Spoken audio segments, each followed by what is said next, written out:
Сегодня у нас в проекте 30 интервью о республике. Новый гость – это Магомед Барханоев, основатель и руководитель киностудии «Барханоев Прод».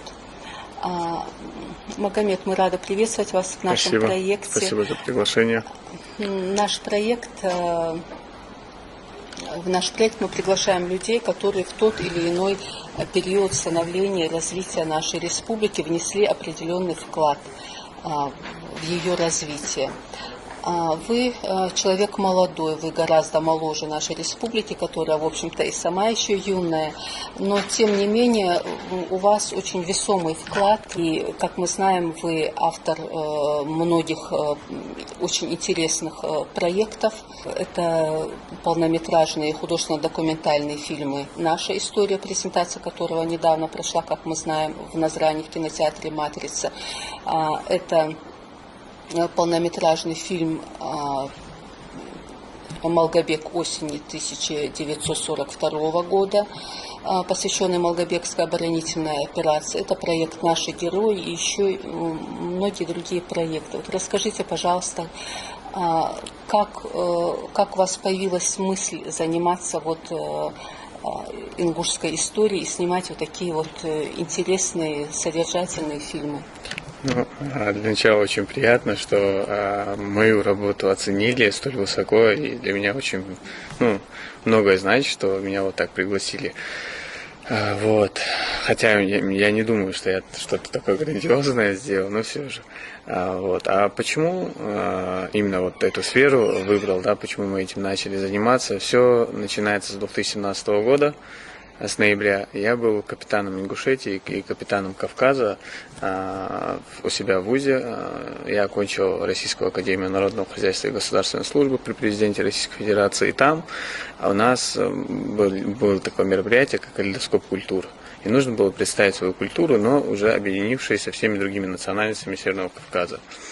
И нам надо было снять ролик. Это обязательный пункт такого мероприятия.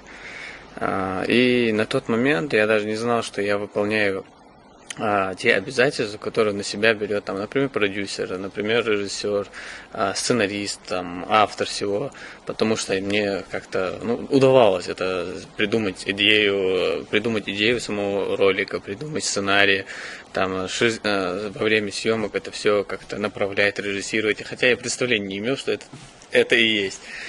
И мы потом выпустили этот ролик, он набрал порядка 400 точно тысяч, даже 500 тысяч просмотров в сети, и он разошелся очень сильно по всему Северному Кавказу, всем это очень зашло, всем это понравилось, и много откликов было. И я приезжаю в 2018 уже году в январе домой, как раз у меня у самого были каникулы, я досрочно сдавал всегда экзамены, чтобы пораньше приехать домой и побыть дома побольше. Я приезжаю и вижу такую социальную проблему у нас в республике в плане происшествий именно на дороге. И я решил, что... и со мной как раз связались ребята, которые тоже в этой сфере у нас занимались. Давай совместно снимем какой-то ролик. Я сказал, хорошо, то же самое, сценарий, все, как-то придумал, с госавтоинспекцией связался.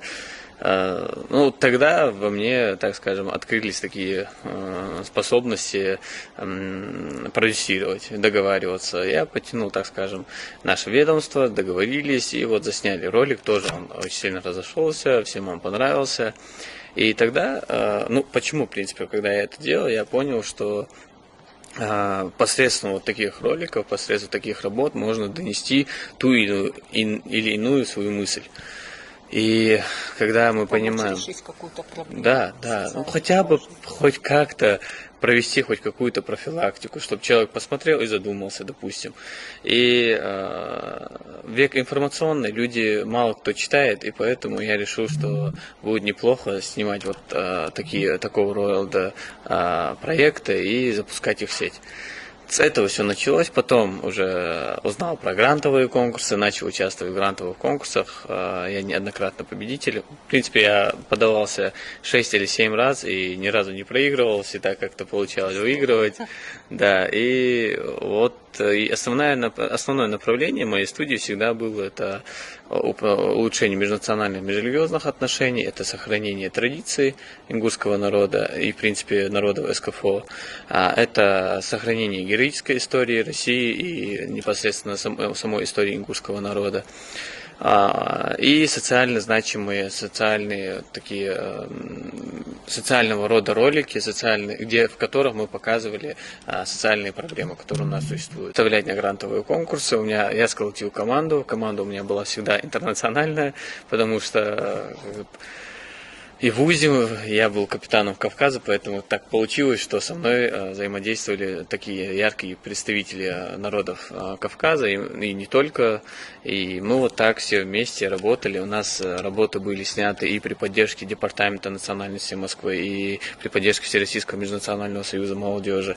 Много разных направлений было, и я не скажу, что я сделал очень много, но, как вы уже сказали, без опыта в данной сфере и учитывая, что это для меня только хобби, я до этого, с 2018 года начал работать в госслужбе, постоянном представителе Республики Ингушетия при президенте Российской Федерации.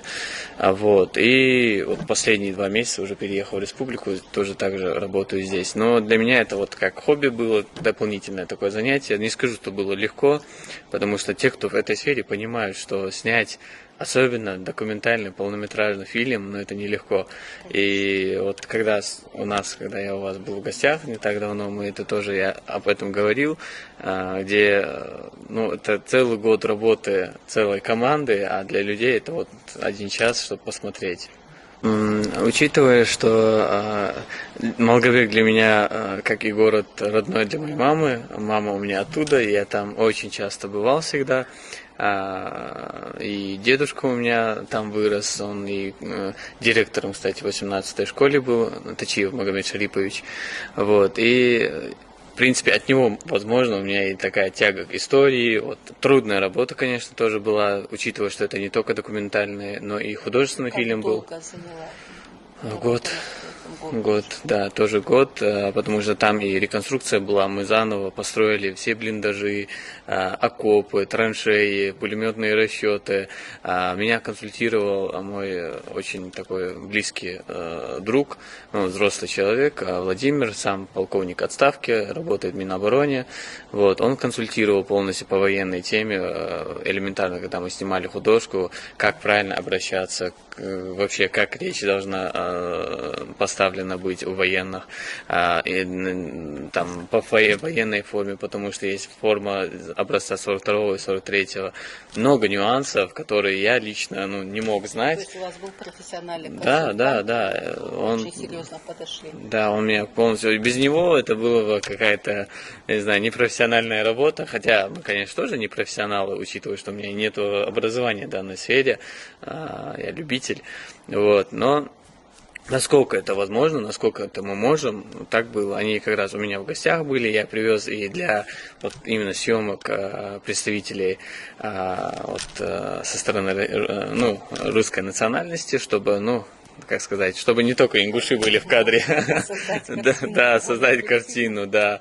И они у меня в гостях были 2 недели, точно мы там 3 недели даже, именно момент художки, у нас остановились, очень круто было. На самом деле это на всю мою жизнь, это очень такой богатый кладезь воспоминаний и опыт, это круто. И мы сняли работу, и очень хорошо, даже не то, что очень хорошо, а очень были довольны, именно взрослое население, которое посмотрело фильм, они были очень довольны, что такая работа есть.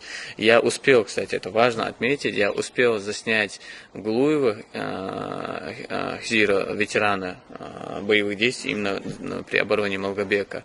Он тоже рассказал, у него очень такая фраза, которую я прям навсегда запомнил, что у них был 1 пулемет, и на 1 пулемет было 4 национальности. Русский, украинец, осетин и ингуш. Он сам по национальности осетин. То есть тогда люди вместе, бок о бок, защищали и Малгобек, и защищали, в принципе, нашу родину. К сожалению, через 2-3 месяца после съемок его не стало. Такой момент был, и для меня это тоже очень значимо, потому что, успели мы человека записать, и успел он сказать то, что он пережил при обороне Малгобека. Такая работа, она очень значима для меня, и я думаю, значима должна быть и для нашего населения, потому что это делается для них. Если мы говорим сейчас про последнюю работу, наша история, то закончить мы ее уже ранее закончили, но я решил ее все-таки привязать к дате 30-летия, потому что это, так сказать, подарок моей команды и лично моему народу, моей республике, потому что фильм сам... Да, и потому что сам фильм посвящен всей истории ингушского народа, войны. История сама в фильме начинается с освоения горной местности, как мы начали строить башни, по какой схеме мы их строили, как вообще как эти строительные работы велись. С этого фильм начинается.